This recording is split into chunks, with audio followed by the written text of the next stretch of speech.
Hi, I'm Adrian for Production Crate, and today we are doing a tutorial based off of Gambit from the X-Men. Super special thanks to Kyle Red and Levi Fowenharer for suggesting this effect. Will you guys be my Valentine? Even if I don't know how to say your name? Fotenharer? Pretty sure I got Kyle right. As for the rest of you, leave a comment below telling me who your favorite X-Men character is, and you can be my Valentine too. Here's the footage we're working with today. This is the very talented Chris Kelly from ProductionCrate.com. I wouldn't necessarily say that Chris is the coolest guy I've ever met, but I would definitely feel comfortable saying that he's the coolest guy that I've ever heard of. And you can see here that is probably going to hold true for most people watching this video. In addition to that footage, I have a bunch of these images of playing cards that I've already imported and put into their own separate comps. And in order to help with color correction later, let's just grab a bit of the same footage. We're using two different shots, and in this first one there's a close-up on the cards, so we can just make a new solid temporarily and just grab the color of these cards and just copy it. We're just going to steal that. Now I'm going to go into the individual card compositions and just add a new solid to those, making the comp size using that same color. Just paste that right in and give it a multiply transfer mode. Now these are all going to be the correct color. Okay, and I'm just going to bring in one of those images. I'll start with the Ace of Hearts because today is Valentine's Day.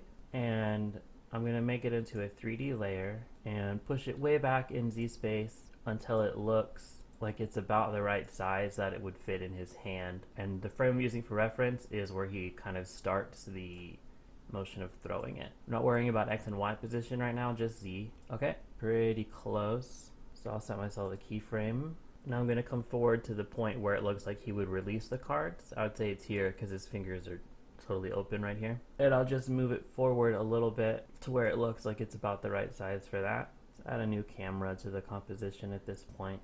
Now let's go ahead and get those X and Y positions taken care of as well. So in this frame it should be about here.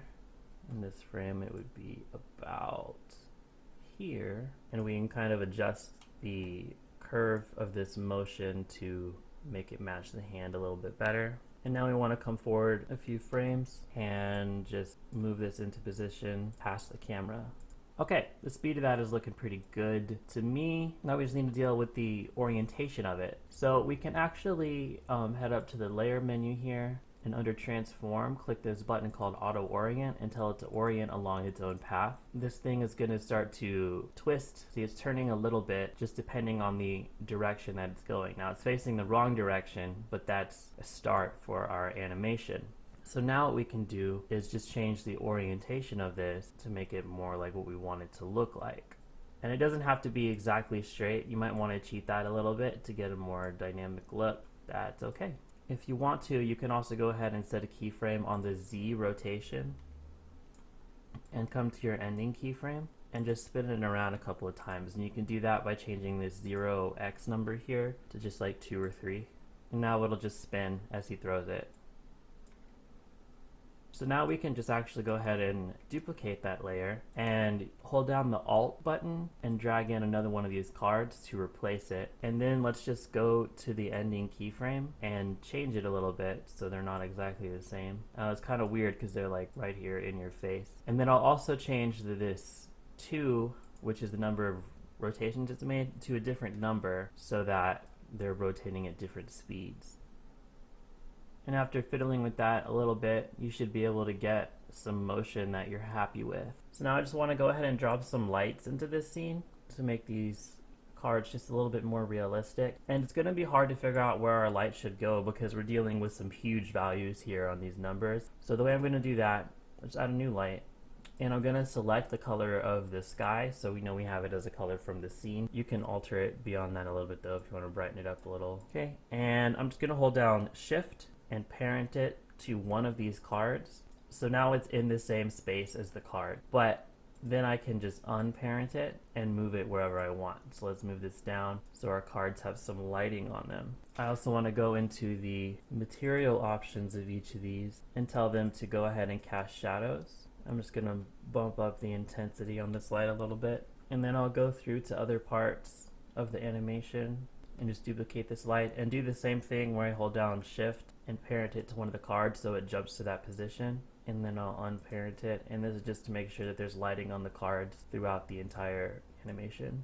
Obviously the position of these lights are not correct. There's not really light coming from below the cards. However, these cards are also going to be kind of emitting their own light, so it wouldn't really make sense for the lighting to be correct anyway, and that is my excuse, and feel free to challenge me in the comments below.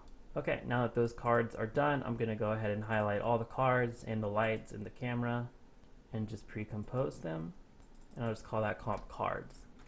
Now I can duplicate that composition that we just made with Control D. I'll change the name of that to Cards Energy, and I could open that up. We'll delete the lights from this one, we don't need them. And to each of these I want to add an effect called Find Edges and invert it, and maybe a levels on top of that, which we can use to brighten up what we just did. Cool, and now our A and our heart has a little outline around it. So cute. I can go ahead and paste that to the other cards. Cool, and now I can add a new adjustment layer with the effect echo on it. Now this is where it's going to start to get really slow. But I'm going to add echo to this, and what this does is it starts to give you some trails. Change it to about 10 echoes.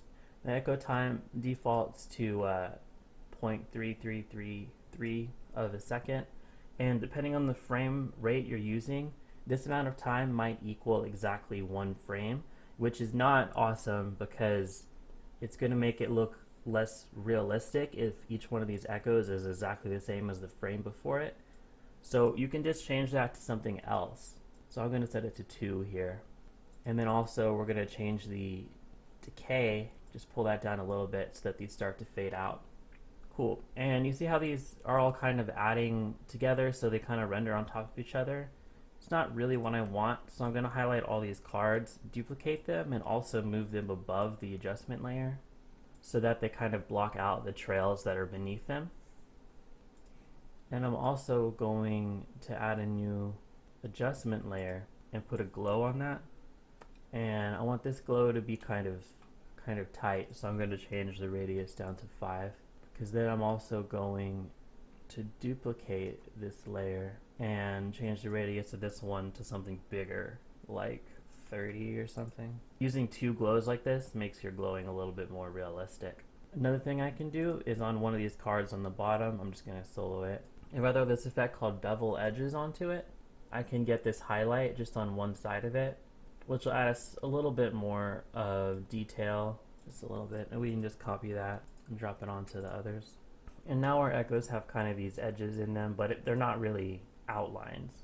We can put them on each one, maybe change the angle of it so they're all different.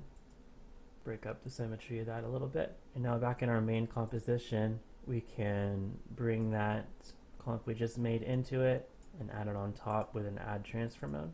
There we go, now our cards are glowing. I just want to go ahead and add a vibrance effect to it. This is from Video Copilot, but it's free, so you can go ahead and download that easily if you want. And I'm just going to change these to kind of a pinky purple color. And it all looks a little bit funky right now, but that's because we're looking at it without motion blur. Once you put on that motion blur, again, it's going to take kind of a long time to render, but it's going to look a lot better. There we go. Look how great that looks. We can duplicate the cards composition again, and we're going to call this one Cards Lightning, because we're going to add just a little bit of an electricity trail to these as well. So let's clicky click on that, delete the lights again, and I have this lightning accent. This is from Footage Crate. If you've watched any of my tutorials, you've probably seen this 100 times. I use this lightning thing all the time. Let's just bring that into the comp, turn it off so we don't see it, poke its eye right out.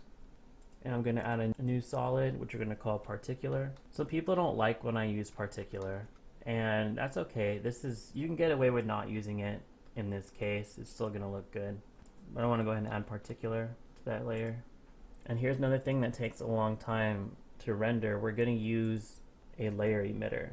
So select layer emitter, and for this one we're just going to focus on the ace of diamonds. So our layer is the ace of diamonds. Layer sampling, we're going to want that to be particle birth time, and RGB usage, we're not actually using that at all. And to be able to see anything, you have to turn up your particle count pretty high. Okay, so I'm going to turn our velocity on those to 0, and our velocity from motion to 0 as well. So now our card is just kind of leaving this trail of particles. That's actually too many, I think. Okay, and we can change our particle to be that lightning layer by changing it into a sprite and making the texture the lightning accent. It's gonna yell at me. I get yelled at a lot, I'm used to it. They're hard to see, so let's bring the size up pretty high. Our timing needs to say random play once. Okay, there's our lightning. It's looking pretty uniform. So let's change our size random up to something kind of high also. Go with like 60. And our rotation random, just bring that up all the way to 100. And our opacity random, I'm just going to bring that up all the way to. Cool, and then we can duplicate that for each of the cards. So on this one we can change the layer emitter from the ace of diamonds to the ace of spades and change the random seed. Okay, so now we have individual lightning for each of the cards. I apologize now for the resolution, but it's just because, like I said, everything we're doing here is render heavy. Let's go ahead and bring that card's lightning comp into this composition, and we can make it an add transfer mode as well. And we can copy the color vibrance effect. I'm going to paste that onto the lightning, but change the color of it to be kind of a darker blue, less pink. And there you go. There's our Gambit cards. Additional details. First of all, in the opening shot, all we've done is a simple glow effect on these cards, which we're doing with an adjustment layer. And part of it is masked off because otherwise, if we didn't have this mask, we'd have the sky glowing and we'd have too much of a twinkle in your eye there, Chris. But what really sells this is Chris is wearing these neat little finger lights on his fingers like you might wear to one of your young hooligan raves or something, which are casting real light onto his face. So I didn't have to animate that in. That's just real. With that glow effect, boom, there you go. Couldn't be more simple. The other thing is, in the actual footage, he was not holding cards here before he throws them, but in my version he is. And the way I did that was with just this still frame, which I tracked in, masked out, tracked in. And if we turn the motion blur off, you can see it's just the same shot from earlier, just a still frame that I have animated to track with his hand. And I actually didn't even do a good job. Like, look, his pinky is still sticking out over here. And kind of just, like, what is this? That's not an angle that makes sense. And it just kind of disappears. The scaling is weird. But it's moving so fast that when you just throw on this motion blur, like, no one knows the difference, dude. And I have that same adjustment layer, just with a different mask to follow these cards instead, and that's just how you finish off that effect. Of course it looks weird if you stare at it, but I mean, when I play it in motion, would you have noticed if I didn't tell you? Leave a comment below. Also, remember to leave a comment of your favorite X-Men character so that we can make you a special tutorial and say thank you. Alright, that'll be it for now. Bye guys.